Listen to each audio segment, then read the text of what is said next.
আসসালামু আলাইকুম প্রিয় দর্শক, আবার একটা নতুন রেসিপিতে আপনাদের সবাইকে স্বাগত। সবাই কেমন আছেন? আশা করছি ভালো আছেন। তো আজকের রেসিপি হচ্ছে ল্যাংচা মিষ্টি রেসিপি। তো ভিডিওটি প্রথম থেকে শেষ পর্যন্ত দেখার অনুরোধ রইল। আর ভালো লাগলে অবশ্যই লাইক দিয়ে চ্যানেলটাকে সাবস্ক্রাইব করে আমার পাশে থাকবেন। আর এরকম নিত্য নতুন রেসিপির আপডেট পেতে বেল বাটনে একটা প্রেস করে দেবেন। আর আমার ভিডিও যদি ফেসবুক পেজ থেকে দেখে থাকেন তাহলে ফলো করে দেবেন। তো আমি ল্যাংচা মিষ্টিটা বানানোর জন্য এখানে ডিম নিয়েছি। ডিমটা আমি বাটিতে ভেঙে নিয়ে নিলাম, দিয়ে কাঁটা চামচ দিয়ে একটু ফেটিয়ে নিচ্ছি। এবার এখানে দিয়ে দিচ্ছি 1 চামচা জল আর 1 চামচা তেল, দিয়ে আবারও ফেটিয়ে নিচ্ছি। এবার আমি এটাকে ফেটিয়ে সাইডে রেখে দেব। এবার আমি করব কি, এখানে আমি 3 প্যাকেট গুঁড়ো দুধ নিয়েছি। আমি দোকানে খুচরো দুধটাই নিয়েছি, আপনারা চাইলে কোনো ভালো ব্র্যান্ডের বড় দুধের প্যাকেট কিংবা কোটা নিয়ে করতে পারবেন খুব সহজভাবে বাড়িতে। তো আমি মেজারমেন্ট করে নিচ্ছি। তো এখানে আমি হাফ কাপের মেজারমেন্ট করেছি, তো হাফ কাপ হয়েছে দুধটা। এবার আমি এটাকে একটা বাটিতে নিয়ে নিচ্ছি। এবার হাফ কাপ গুঁড়ো দুধের জন্য আমি 1/3 কাপ নিয়ে নিচ্ছি আটা, আর দিয়ে দিলাম 1 চামচা বেকিং পাউডার আর 1 চিমটি লবণ, দিয়ে খুব ভালো করে মিশিয়ে নিচ্ছি এগুলোকে। এবার মেশানো হয়ে গেলে আমি ফেটানো দুধের মিশ্রণটা, ডিমের মিশ্রণটা আমি অল্প অল্প করে দেব আর একটা সফট ডো করে নেব। তো আমার একটা ডিমে কিন্তু সফট একটা ডো হয়ে যাবে। আপনাদের যদি মিশ্রণটা বেশি নেন তাহলে কিন্তু দুটো ডিম লাগতে পারে।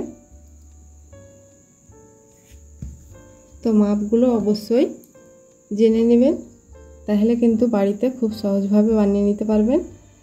তো কিছুক্ষণ ময়াম করে মাখানোর পর আমি দিয়ে দিচ্ছি 1 টেবিল স্পুনের মতো ঘি, দিয়ে আবারও একটু ময়াম করে মেখে নিচ্ছি।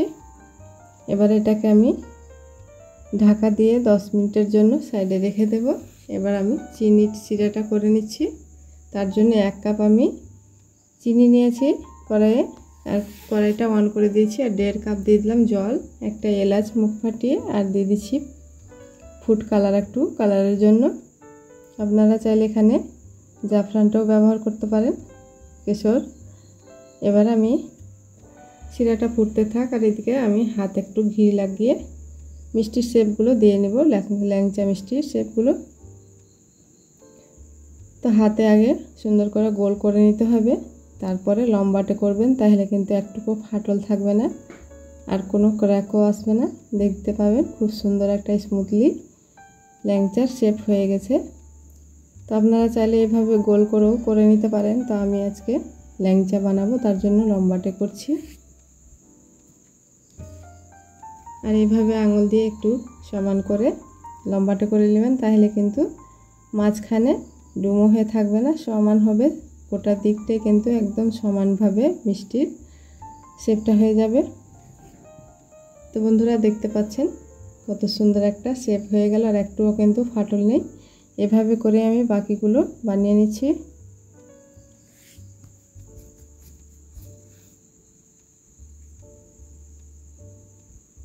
তো বন্ধুরা আমি সবগুলো মিষ্টি শেপ দিয়ে নিয়েছি।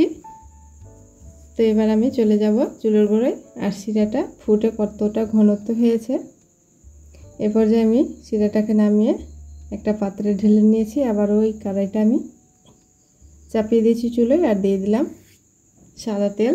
হালকা মিডিয়াম গরম হলে এবার মিষ্টিগুলোকে আমি হাত দিয়ে আবার একটু লম্বাটে করে নিচ্ছি, তারপরে দিয়ে দিচ্ছি।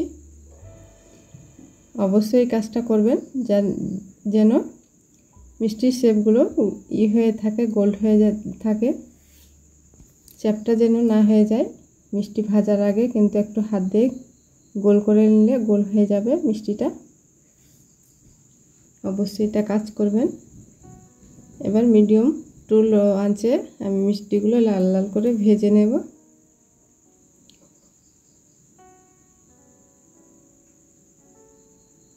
তো কিছুক্ষণ সময় ধরে আমি মিষ্টিগুলো ভেজে নিচ্ছি।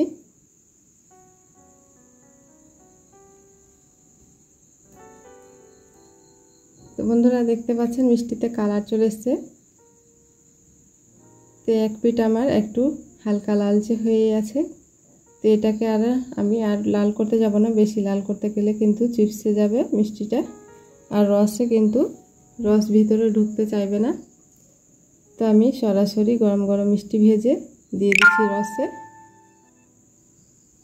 আর এটাকে আমি খুব ভালো করে মিশিয়ে নিচ্ছি রসের সঙ্গে, দিয়ে ঢাকা দিয়ে আমি 4-5 ঘন্টার মতো রেখে দেব। ঢাকা দিয়ে রেখে দেব। একটু গরম জায়গায় রাখতে হবে, তাহলে কিন্তু শিরাটা খুব সুন্দরভাবে অ্যাবজর্ব হয়ে যাবে। আর এই যে দেখুন বন্ধুরা, 4-5 ঘন্টা পরে আমি দেখাচ্ছি কতটা ফুলে ডুমো ডুমো হয়ে গেছে। দেখে নিশ্চয়ই বুঝতে পারছেন ভিতরে কতটা রস ঢুকেছে আর কতটা লোভনীয় লাগছে, আপনারা দেখে নিশ্চয়ই বুঝতে পারছেন। এবার আমি মিষ্টিগুলোকে সার্ভ করে নেব। তার জন্য আমি একটা ট্রে নিয়েছি। এই ট্রেতে আমি মিষ্টিগুলোকে সার্ভ করে আপনাদের দেখাচ্ছি। আর দেখতেই বুঝতে পারছেন কতটা লোভনীয় হয়েছে, আর মিষ্টিগুলো একটুকু কিন্তু ফাটল নেই, একদম রসে টইটুম্বুর হয়ে আছে। আর দেখতে কতটা ইয়ামি হয়েছে আপনারা নিশ্চয়ই বুঝতে পারছেন। একদম পারফেক্ট দোকানের ল্যাংচা মিষ্টি যেরকম থাকে সেরকমই কিন্তু হয়েছে। তো এই যে দেখুন বন্ধুরা, সম্পূর্ণ মিষ্টিটা আমি কিন্তু ট্রেতে সাজিয়ে নিয়েছি। এবার উপর থেকে আমি শিরাটাকে ঢেলে দিচ্ছি, আর শিরাটা কত সুন্দর হয়েছে আপনারা দেখে নিশ্চয়ই বুঝতে পারছেন। আর এই যে দেখুন মিষ্টিগুলো। তো এবার আমি একটা প্লেটে আপনাদেরকে একটু কেটে দেখাচ্ছি ভিতরটা কতটা সফট আর জালিদার হয়েছে, আর রসে টইটুম্বুর হয়েছে। আর এই যে দেখুন বন্ধুরা, খুব সুন্দরভাবে কিন্তু মিষ্টিটা রসে ডুবে আছে। আর আশা করছি ভিডিওটি ভালো লেগেছে। ভালো লাগলে অবশ্যই একটা লাইক দিতে ভুলবেন না, আর আমার চ্যানেলে নতুন বন্ধু হয়ে থাকলে চ্যানেলটিকে অবশ্যই সাবস্ক্রাইব করবেন। আল্লাহ হাফিজ।